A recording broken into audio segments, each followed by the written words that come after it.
Hello and welcome back to my channel, Everything Tumbler Tutorials.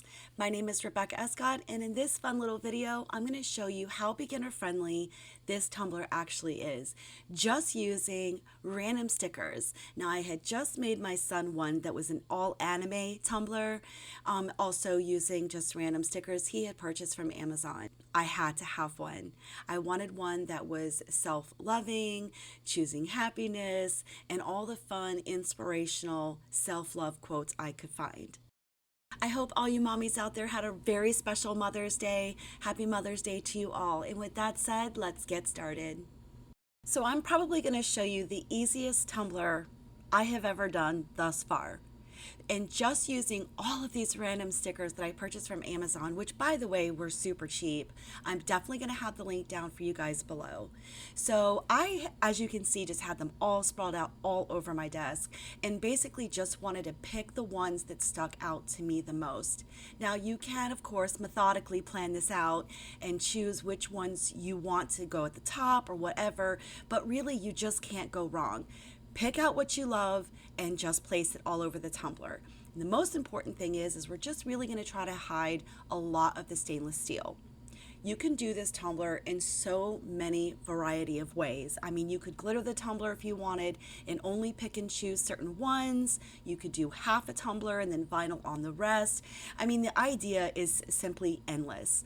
But for me, I wanted to basically remake the anime tumbler I had just made for my son, who bought all of these stickers from Amazon. And I was like, oh my God, kid, I can make you a tumbler. He's like, yeah, do it. So it was a fun, easy tumbler that I made for him, kind of whipped it up really quickly. And so with that being said, like I said earlier, I had to have one, but of course, a lot more female-like, if you will, with the big dreams, the don't give ups, the floral print, the cheetah, the floral, the whole 9 yards. So basically, you'll see there's no right or wrong. You're just gonna slap these stickers wherever you want, trying to cover up as much of the stainless steel as you can. And that's to say that you want a sticker bomb tumbler, and that's what we're calling this, a sticker bomb tumbler.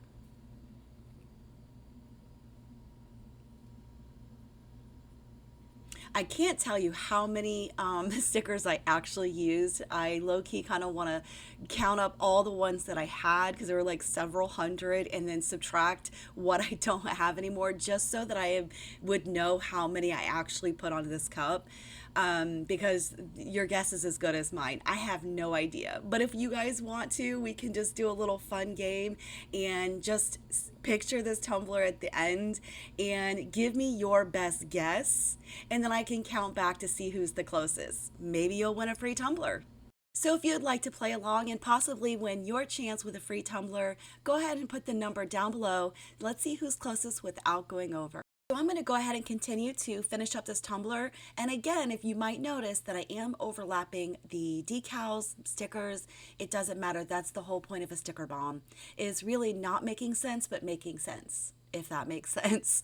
So once I've gotten all of my stickers applied to the tumbler, I'm going to go ahead and hit it with clear seal. But keep in mind, these are waterproof vinyl style decals. They don't really need to be sealed, but I seal everything because I'd rather be safe than sorry. So in all honesty, I should have been more concerned about using the Quick Coat urethane sealer from Counterculture DIY because that would have prevented any potential lifts. So for this first coat of epoxy, I am using Artist Resin from Counterculture DIY. As always, make sure you use your heat torch to pop any bubbles you may or may not be able to see. So now that our tumbler is cured to touch and it's safe to go ahead and sand down, we're very carefully just going to sand down in certain sections. Here you'll notice that I did decide that to add in some sparkly bits of glitter. So a couple of bits needed to be sanded down, and I also found a couple of lifts from my stickers, but it wasn't a big deal. So we're going to go ahead and sand everything down and get ready for another coat. Here's the quick coat that I highly recommend you must use before your first coat of epoxy. This will save you a lot of sanding time if for any reason some of the stickers did not lay flat and or lifted when you applied your epoxy. When it comes to this initial sanding, it's really important that you don't over sand because you're going to go right through to the stickers and risk damaging them. So you do not have to be aggressive, just lightly sand it over and make sure you give it a good wash before your next coat of epoxy. Once your tumbler's all clean, you are then ready for another coat of epoxy. I'm going to be using Snow Caps additive, and I'm going to add a little bit, and you always want to start with just a little bit because you cannot take it away, but you can add. So I did about 2 or 3 little teeny tiny scoops of the Snow Caps into my epoxy, and again I'm using the Artist Resin from Counterculture DIY. This tumbler only required one more final coat of epoxy, which again I used the Artist Resin for its final coat. And that's it for this tutorial. This is super fun, super easy. I really can't wait to see what you guys come up with, and make sure you share them within the group at Everything Tumbler Tutorials. Thank you so much for watching, and if you enjoyed this tutorial, please hit that like button, and don't forget to get down there and comment how many stickers did I use on this tumbler for your chance to win a free tumbler. So until next time guys, have a good one.